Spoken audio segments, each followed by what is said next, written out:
um, during your actual visit to India.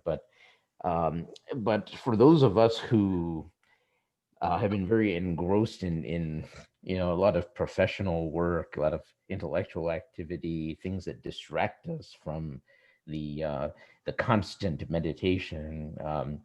I was wondering if you have any advice as to how to make it really stick. In other words, in meditation, the the experience of formlessness, expansiveness is there, but when one goes out of meditation, then it doesn't really stick.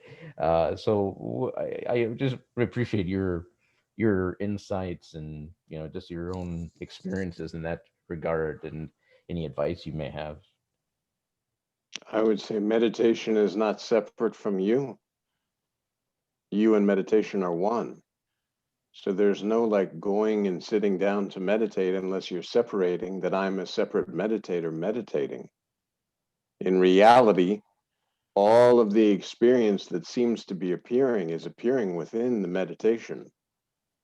You are that. You are formless. All these activities that you see with form are occurring within you. You're a formless holder of the body. When you see out of these eyes, you think that it's this limited body form that's seen, but it's presence. It's that just I without anything. And as you mentioned in Nashik, one of the things was, see, the conviction was there because Maharaj was that presence. That presence had already started to be felt. And now Maharaj was that presence, God, if you were. So I traveled to India to see God. And God said, this mantra will erase the illusion slowly, silently, and permanently. And I began in that very moment that Maharaj placed his hand on my head. I began mantra, and then mantra began running by itself because you're not separate from meditation. That I think is a big key. When I'm pretending that I'm a separate entity meditating, then I'm creating this concept of separation where none actually exists. You are that. It's not like you're Jay trying to become that. You are that has appeared and know yourself through this concept of J. And now this concept of J is no longer needed because you can know yourself in a real sense. Like you said, there's sitting in meditation, there's a feeling of expansiveness, that presence, that formless wonder, whatever you want to call it, that you are. And now that you've kind of touched yourself in a real sense, you carry that with you. And yeah, I have a job. I do a job 40 hours a week. And then I do another thing that I do that probably takes another 20 so hours a week of my time. But there's no deed, no doer. It's just scenes appearing and disappearing before, and whatever seems to be occurring is occurring. Just like here. Prior to this, I was looking at an ad that they sent me to sign up for some TV service. So I'm looking at that. Then it pops up. Oh, time for the meeting. Boom. Here we are in the meeting. There's no separation of meditation. It's just a constant flow. These things are appearing and disappearing, and you're not. May I just ask another question? I know others have questions, and No, so I don't want to certainly. take up everyone's time. But Certainly, uh, please. Nisargadatta mentioned something. He mentioned that there's a slow ripening process that occurs.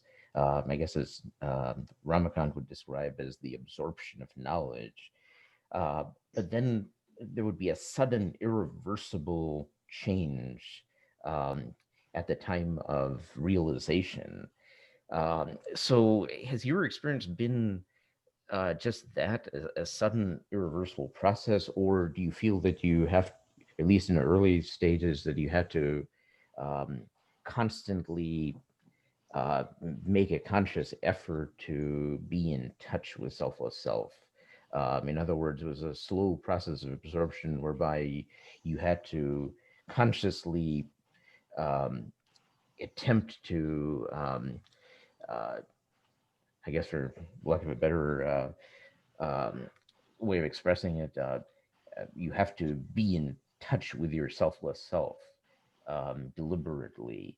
And after a while, after um, many exposures to selfless self, then you become one with that, and it becomes permanently established.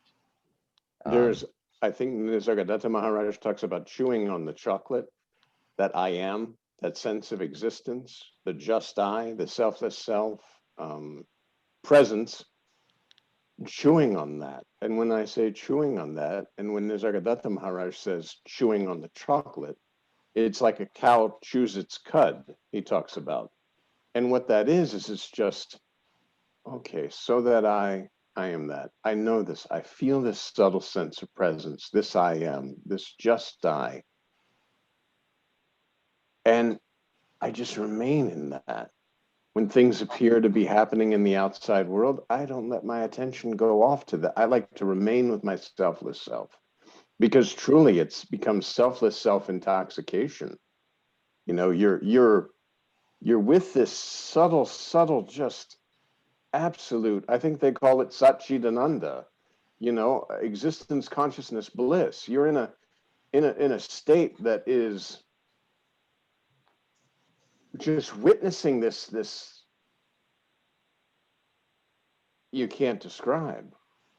And in India, I I guess there was just this, because Master said, okay, I give you this mantra. This is the lineage mantra. I sat for about an hour with some of the people that were there at the ashram with me, and we did a quote formal meditation.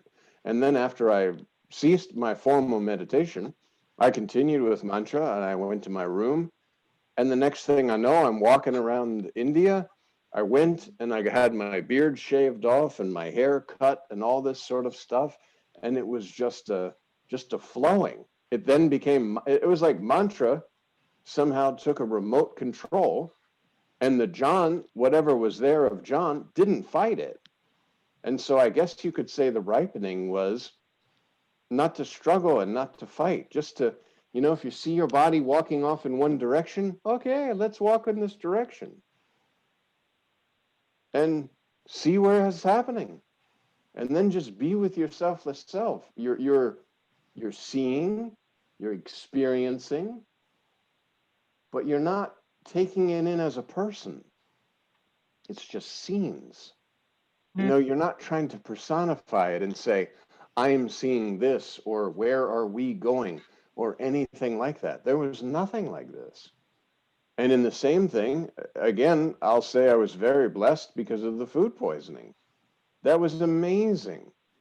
And also remaining with the selfless. See, at the food poisoning, I could have been like, oh my God, I'm so sick. This is so terrible. I want to go home.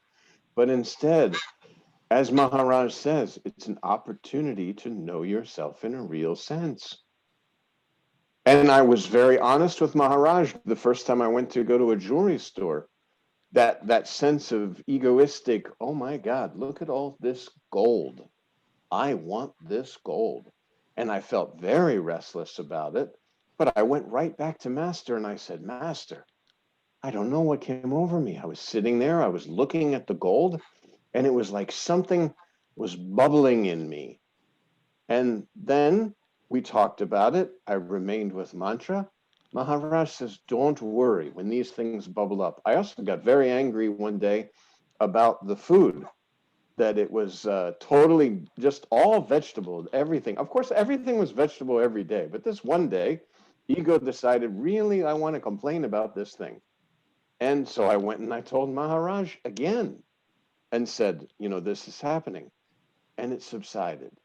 And then I was happy to say that the next time I went to the jewelry store with another devotee, and his eyes were very big about getting gold for his family, I was completely at rest. I sat on the stool with Tata, and we shared.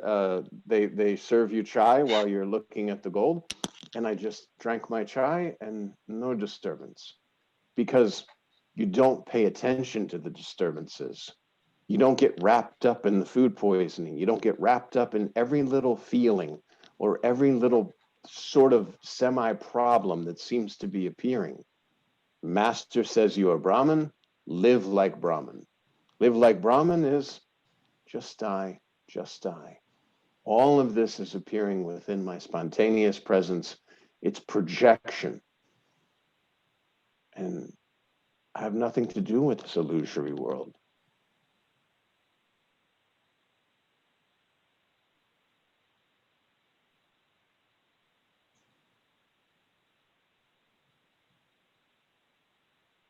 Thanks, John. Appreciate it. I Yes. you know in the past I had some hesitation in terms of joining this type of group because Maharaj gave sort of conflicting advice. He said, "Don't share your spiritual experiences," but on the other hand, he would say, "If you realize, make others realize." So I come to feel that you're doing just that. So again, this is much appreciated. Guru. So, so, so that means one has to try to identify who is one in the real sense. That would show like what is right action. That would so how to react for Well, the events in the day-to-day life. in the beginning, it's meditation. Then meditation. Now, if once that subtle sense of presence, that selfless self, the I am, just I, you remain there. And then continue about your daily activities. And remember, Sri Nisargadatta Maharaj says he remained with the I am, and then he went about and he had his tobacco shop and all that sort of stuff. But every moment that he could spare, he was just sitting with that I am. And then he said, within a short time, I realized my true nature. My true nature is I am presence. I am formless. I am that. You are that. And that is all there is. See, it's not I'm that and I'm also this. No, there's only that and you are that. Here, couple of questions. One is this sense of presence you are pointing right. So it's very my own being. So this is being felt when the generally when the experiences are ceasing. All the experiences, in the sense, there is no thinking, there is no attending of the any senses. Then there is awareness, just pure awareness or beingness. But it's for just for very short span. Again, something comes and bombarded. So again, yes. So this is subdued. This nature is oblivious. So how to increase span of this thing, and other thing, how to recognize that I is this presence, not the experience, not the body or any other thing. How to recognize, how to this I sense, rather than identifying with the body mind, how can it can be see that this I am is me. So This how illusory can this is layers, yeah. the illusory layers. What you're saying is that sometimes you feel this just I. Like Nisargadatta Maharaj has said too, when you wake up in the morning, and Sri Ramakant Maharaj says you wake up in the morning and it's totally blank. And then you're here in the world doing all your things. But in that brief moment of awakening, it's just I, just I. Kind of a fuzzy just I. No concepts, no anything. I am, just the same. Presence, just the same. What you're saying is, I only have it in short time. Well, that's because you're still believing that these illusory layers that are covering presence need your attention more than your own presence does. This is not true. And that's why Maharaj gives mantra slowly, silently, and permanently to erase the illusory concepts. The example is used of fire and ash. And the fire, presence, is burning all the time. It's always there. It never goes anywhere, and it can only be felt because this body form. Okay, you have a body to feel this presence, but it's always there. It's the background of every experience. So now it's covered. Yes, and it's not really covered. It's just the illusory layers of, because I know myself for the first time in this body form, I look around and I say, I'm a body and there are objects. I'm an object and there are other objects. And I start to get memories and such from this wrong perspective. As Maharaj talks about, the wrong files, the virus. So these are erased slowly, silently, and permanently. And then presence, the selfless self, the I am that, who I am, is burning brightly underneath. The fire is there. You have to remove the ash. The ash is all the illusory layers that appear to be covering presence, but they're not covering. So when you say, how can I know that I am presence? Presence is all there is. And how do you know this? You just, if you're not body and you're not mind, and you remove everything, there's something that cannot be removed, which is formlessness, and just I, just presence. Presence is formless. And that's why it can't be separated. It appears that it's separated because of this body and that body. You could look at it the same as if it was like intelligent air. I breathe in the air, now it's in my body. I breathe out the air, now it's, quote, available to all of everything. You breathe in this same air, now it's your air. But it's not your air or my air, it's simply air. And presence is just like space or sky. It's just space. The space that's in a small bottle or jar, when that jar breaks, the space that was inside the jar is the same that is outside the jar. There's just no longer the illusory concept of being separated by a jar.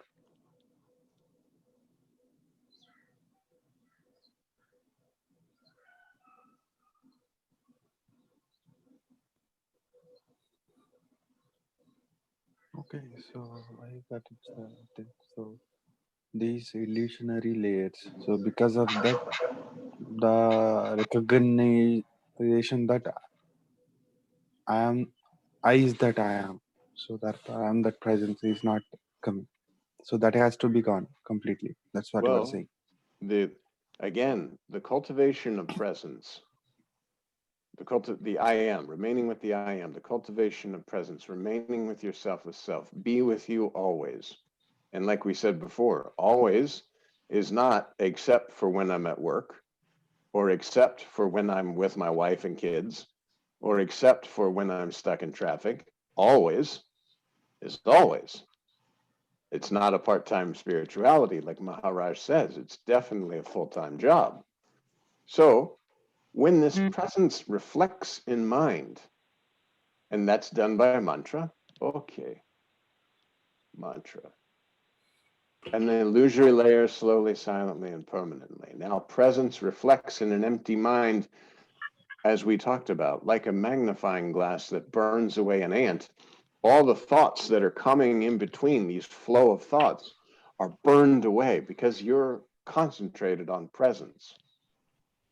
Presence is like a blank. It just, because when you're concentrated on presence, your attention's not going out to all the illusory things. And that's why Maharaj says selfless self-intoxication.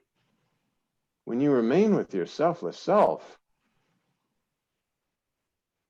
nothing can take your attention. You can open your eyes and still be remaining with your selfless self. And you're seeing through that presence, knowing it's just, all this is just appearing.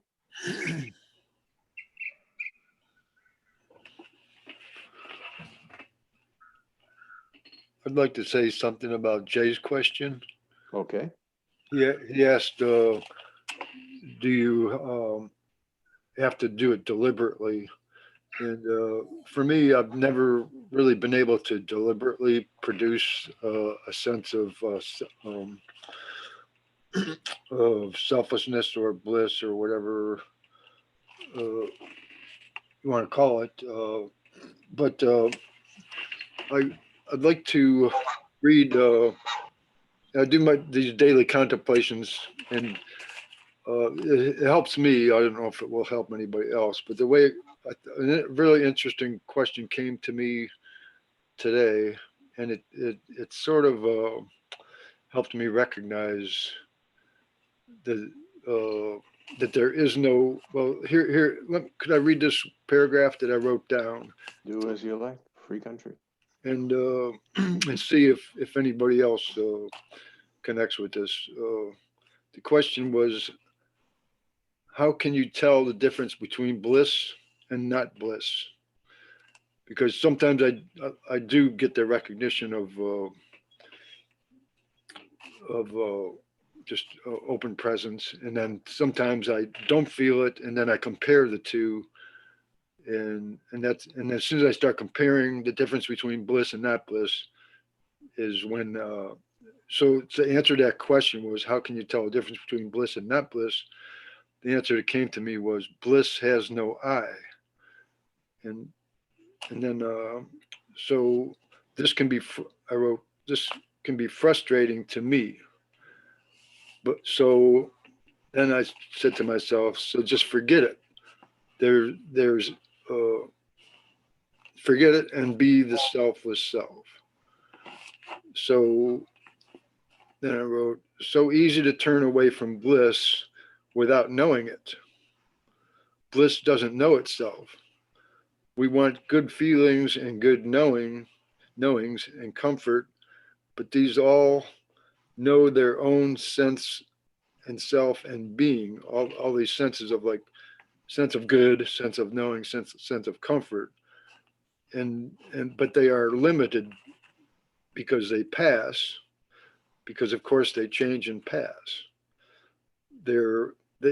These things don't have, these experiences don't have their own self, but um, they are these experiences don't serve. They sort of perpetuate their own sense of self, but they're actually experiences there to serve what is not one of the experiences, and they serve. The way I look at it was, they serve self with self. They don't serve each other, although it seems like one serves the other. Well, I'm kind of getting away from what I wrote, but then I wrote, all interests have inherent bias and are self-interest. Thus, they are doomed to change. But bliss is itself. You know it when you are it. So basically, that's what I wrote. Yeah, bliss is not an attribute. Bliss is that you are, that Satchidananda. That's what's felt through the body. As far as when you can tune into it, any given moment. Right now, you can use your body and be with yourself. No thought, nothing, just bliss. But it's not you experiencing bliss. It's bliss because there's the removal of anything and everything that's covering that. Right. So you're and all of us are that. So you have the ability to use this body at any given time instantaneously. You could say that you're causing it, and then you say, oh, well, if you're not body, how do you do this? Well, because you're eliminating this concept of body by remaining with your selfless self in the moment. And that's where this body instrument comes in handy, because you could use it to dip as a cup into the nectar of immortality and be here. Like just take a moment. Eyes closed. and just sort of almost like do a backflip into yourself. And that, there's no thought. There's no thought of anything. There's nothing. There's just a subtle sense. You just remain there, but now you open your eyes, but you still remain there. And there's no room for thought. There's no thinking. There's no identification. You're absolutely right. When you have self-interest, it's because there's a self there that has an interest. And if there's a self there that has an interest, then mind, ego, intellect are running the show, rather than formlessness and presence running the body without any kind of extra co-pilot. You're just here. And here, there's no contemplating. There's no ability to contemplate. There's nothing that you can grasp onto. You're just here. And even the pressure of being in a body is loosened because you're paying attention to that you are. You're remaining with your selfless self. Be with you always. And this cannot be removed. It's not an experience. The only reason you're having an experience is because the concept of duality is there with having a body. So because you're having access to this body form, you can know yourself in a real sense. That's why Maharaj calls the body a golden opportunity. Because it's like, without this body, of course you're there, but you have no way of knowing you're there. Now that you have a body, you know you are. Like you can't be with your selfless self when you are your selfless self. You can only be with your selfless self through the concept of duality and the use of this body instrument. And now you can just, in any moment, you just, and okay, you could say it takes practice. And perhaps, maybe, like Maharaj talks about, remaining with your selfless self, spend some time with you. Spend some time with you. These moments where you're sitting and just, oh, yes.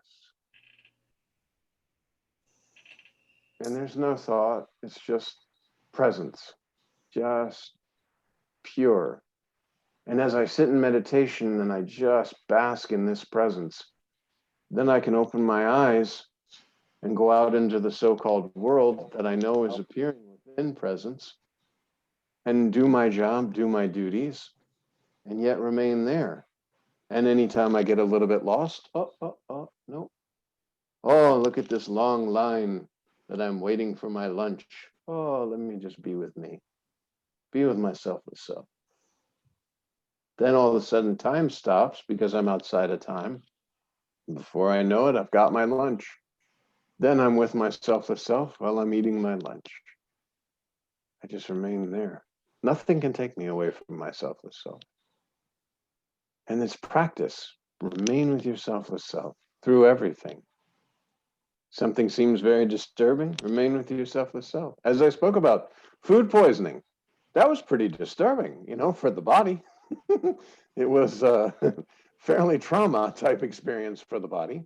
But remaining with the selfless self, there was no experience, no experiencer. It was so beautiful. And I feel so blessed to have gone through that experience, having been given mantra. Because there was no like, oh my God, what's happening? No. Remain with the selfless self. And also going into the bathroom and having freezing cold water or scalding hot water and remaining with my selfless self, not allowing my mind to be bothered or complain, remaining with my selfless self. And shower was taken. And then early in, see, the other thing that was nice is at the ashram, there was no chance you're complaining. Like I would have felt like a very small something had I gone in and complained about anything. Tata is there. He sweeps the floor every morning just before the Kakadarate. And you can't come into him and say, oh my God, the water was so, no, because this is ruining the moment. As soon as you walk into the ashram, it's reverential. So you bow to yourself as self. There's no complaining. It's just, it's just beautiful.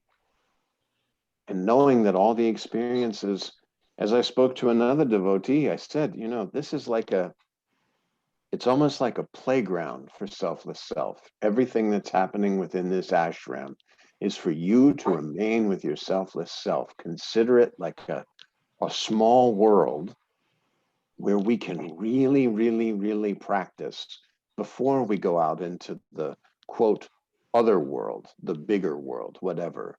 And you could see that. And it's the same here.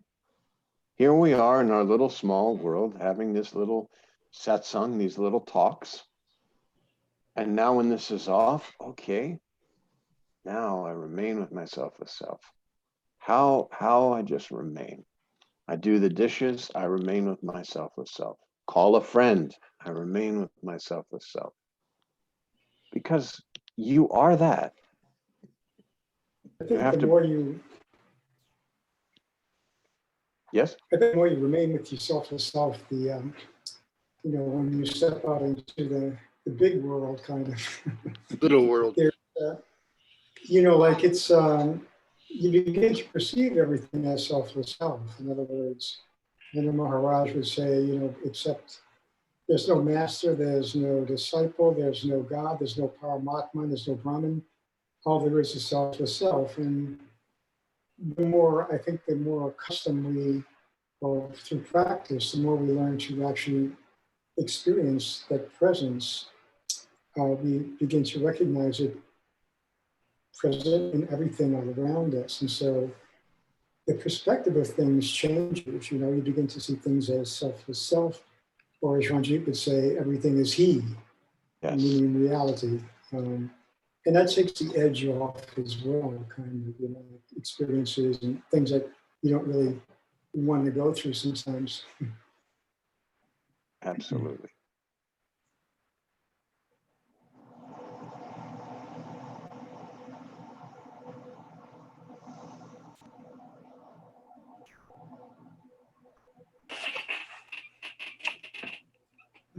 And I guess the mantra helps it stops the constant comparisons and the constant interests, and it draws focus away from that. It's sort of like doing something deliberate, but it's actually you're getting out of the way rather than putting something there. Correct. And that's why Maharaj says, like I think a lady talked about vipassana meditation or something like that. He said, yes, that's a good like pain relief or painkiller. But meditation with mantra removes these things without having to gather new concepts. You're removing concepts without any new concepts other than mantra. And then, as Maharaj says, in the end, mantra is also discarded. So And that's mostly, when I do mantra, I'm not thinking of the mantra as a concept. It's just I'm just saying it. correct. Well, you be hearing it. You Yeah. don't even have to say it anymore because now you've been doing it long time. So now you should be able to just sit and listen to the mantra running naturally without anyone actually doing the mantra. You're listening to the mantra as it's running naturally through the body. Does it happen, sir? Like the breath becomes one with the mantra. The breath is the mantra. So it's continuous. Maharaj talks about when you go to sleep, it continues all the way through until you're waking up in the next morning because you're one with that mantra. There's nothing else that's separating you. You're one with that mantra. And then you realize, okay, now this mantra, because as Maharaj says, prior to being this, you weren't given a mantra. When you came into this world, did anybody say, okay, now you have it? No, because you had no mantra because you're one with that mantra. This mantra is to erase all these Suddenly I know myself, and I know myself wrongly as a body, and I start to get memories and experiences of the body and assuming they're my experiences, which is incorrect, and that I'm living a life, which is also incorrect. And these have to be erased slowly, silently, permanently. The concept of birth and death are erased. And then mantra is just natural, because you could say, anytime you're not with your selfless self, you may do mantra to get back with your selfless self, because you and the mantra are one.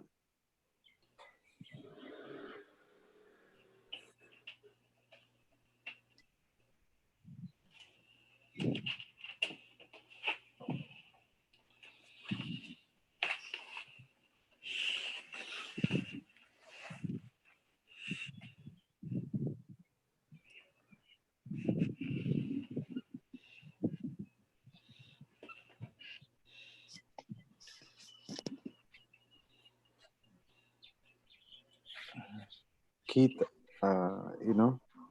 as you are, as you read J. Krishnamurti, right? He says, whatever you experience, it's like past, and It will pass. yeah. So you can't go to your original nature by using anything fast or other than yourself. But I don't know, like that kind of teaching, would work out when one is devoid of all the concepts. So all the concepts means like whatever you experience, whatever you undergone, everything, whatever is happening. So you have to look yourself beyond all those things. Then only, yes, that I see what choiceless you're saying. awareness work out. Just What I would like to remember. say, Go ahead. what I would like to say is, like as Mara says, right? Like this is like a one, thorn. We used to take out the rest of the thorns, then we'll throw out. So like that, there are many thoughts will come, many experience will come. So rather than wavering among many experiences, now there is only one experience, that is mantra. So then you discard that also. That is much easier than directly trying to discarding everything and recognizing you are that you are.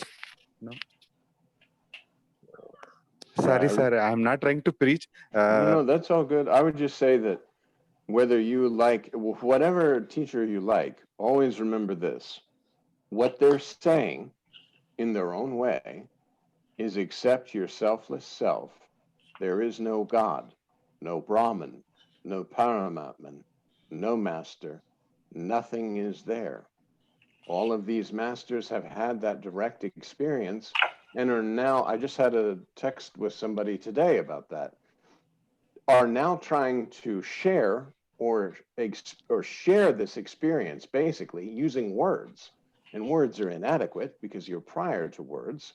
But these masters are having this direct experience, and then they say, okay, so if you remove everything, you're there. Well, why? Because you're formless presence, and all this is appearing on presence. And everything then, if you are formless, then you cannot be a form. Well, if you are not a form, then there cannot be the sense of doership. The sense of doership is because you wrongly believe that you are a form. None of this has ever happened because you are formless now. You are formless, even though this experience of form is appearing, and you will be formless after this experience of form has dissolved or disappeared. You are that. And accept your selfless self. There's no God, no Brahman, no Paramatman, no master. Nothing is there. Something has appeared in nothing for a time and will dissolve back into nothing. Nothing, formlessness, attribute without attributes, is all there is. And all of these attributes or forms that are appearing are just appearances. You never were Rami. When Rami's body falls, it means nothing for you. Now, to the other bodies that believe their bodies, they'll see Rami and say, oh, it's very sad. Rami, I knew Rami, he was a good guy, and you know, this and that. But the truth is, you never were Rami. You never were John. We'll use me instead. I hate to like wish death on my friend Rami here. So we say, John. There never was a John. Formless, the space in the room identified and knew itself as alive through this form of John. And when this form of John is no longer there, the space is still there. We talked about, you look in the mirror as a young boy, the same presence in this body is looking and seeing the young boy, the middle-aged man, the old man, and then the guy on his deathbed. It's the same presence, and it's not aging. It's not dying. It cannot die. Body dissolves, basically, because it's a 5 elemental creation created by the 5 elements. Mom and dad got together, made some goo. That goo ate and grew. And you thought you're the goo, but you're not the goo. You're formless. And I know that we're pressed for the time because you all are heading out at 8 o'clock for your other obligation. Yes. So very great. Thank you, everybody. Thank you, Okay, everyone. thanks. Thank you, Jai John. Sadguru. Thank you, sir. Thank you, Jai Kate. Guru. Thank you, Jen.